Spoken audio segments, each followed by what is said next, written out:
And just like that, the Cleveland Browns have beaten the Pittsburgh Steelers 29-17. It would have been 23-17 if not for a literally last-second touchdown.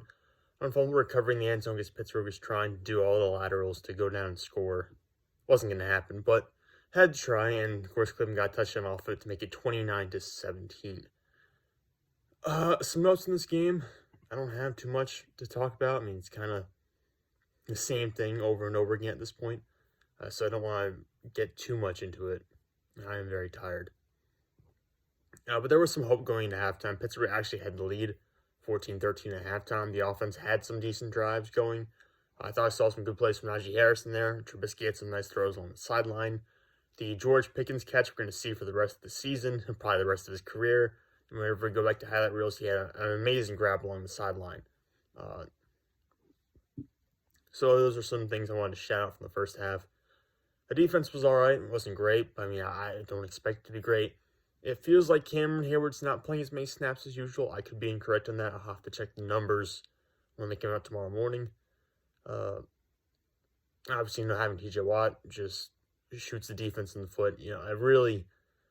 We don't have the secondary to really call ourselves a truly elite defense. We have the bodies up front when we have TJ Watt in there between Cameron Hayward and Alex Highsmith. We have the guys to say we have an elite defensive line, but we don't have an elite secondary.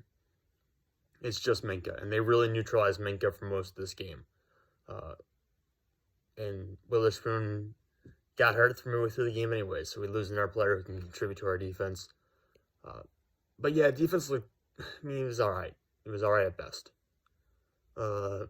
Which again, with TJ Watt out, is kind of what you would expect. I was kind of annoyed the offense waited so long to get Pat Freiermuth involved.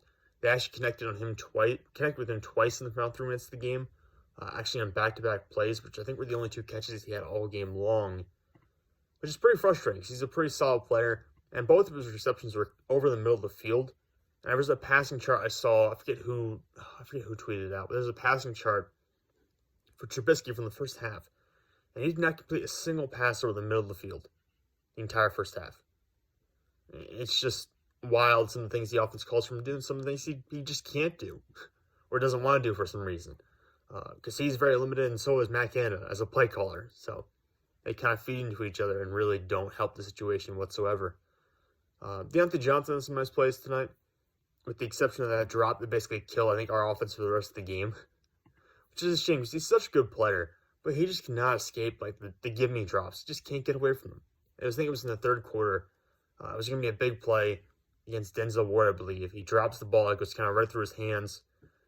And the offense never got it back. The offense, going into that drive, the offense still had a little momentum. They weren't completely dead yet.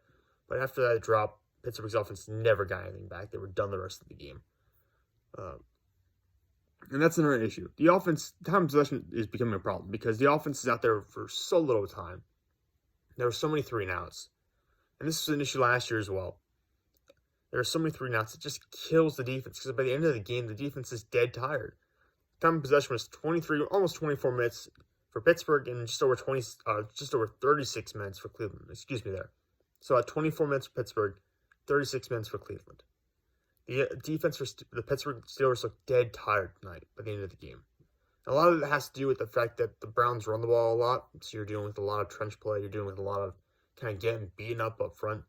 But regardless, it's still a lot of time to play for your defense and a lot of snaps to play. They were saying on the broadcast that Pittsburgh's defense has played the most snaps of any defense this year going into this game. And that's not going to change because you keep having to play on the field consistently for so long. And by the end of the game, yeah, you're tired. You're beat up. You're worn down. And Pittsburgh having to play this game on a short week certainly didn't help after, again, playing the most defensive snaps in the NFL this season through 2 weeks. So the defense, yeah, looked tired at the end of the game. And it will probably continue to be this way going forward because I don't see this offense getting better. Even if you put Kenny Pickett in, I don't think this offense is getting better because the play caller is still the same. And Matt Canada, well, I do think in the first half there was some extra spice on Matt Canada's usual bland play calling. It didn't continue throughout the game. It didn't produce in the long run. And it really was not something spectacular or something I would expect from an NFL play caller. But it was above average for what Matt Canada usually does. What else I want to talk about? I don't know if there's really much else I want to talk about. Trubisky not completing a pass over the middle of the field in the first half. How he constantly slides in the pocket and makes throws more difficult on himself. How he throws not setting his base, even though he's not necessarily being pressured at certain times. He makes everything so difficult. It doesn't have to be. He's not good enough to do that.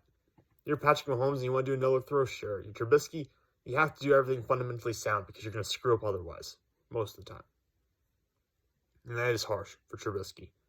But the fact of the matter is he's just not an NFL starting quarterback. So,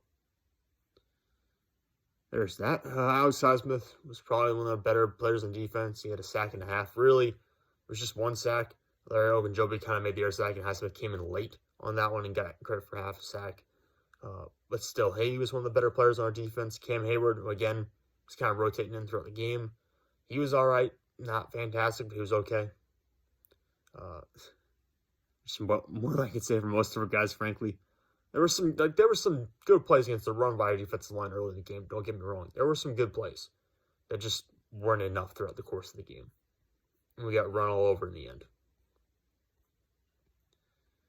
Yep. I really don't have much more to talk about. I think I will say this, Pittsburgh's scheme and the offensive line did a better job at handling Myles Garrett than I expected. He really was not that big of a factor in this game. Trubisky was only sacked once overall. ESPN only records 2 quarterback hits, one by Garrett. So it really was not that bad of a game in terms of the scheme, the offensive line. But that's really been the situation so far throughout the course of the year. Because the ball gets out so quickly, we don't have situations where Trubisky gets pressured. And it kind of boosts the offensive line's performance through that process. That being said, I do think the line is performing better so far this year than I expected in pass protection. But we're going to cap this little bit of a rant / recap here. I don't have much more to say. If you watch the game, you kind of understand how this season's probably going to go for our offense this year and probably for our team as a whole. But hopefully, having an extended break before our next game will help ease up some of the injuries, and maybe we'll just maybe see some improved play calling on offense.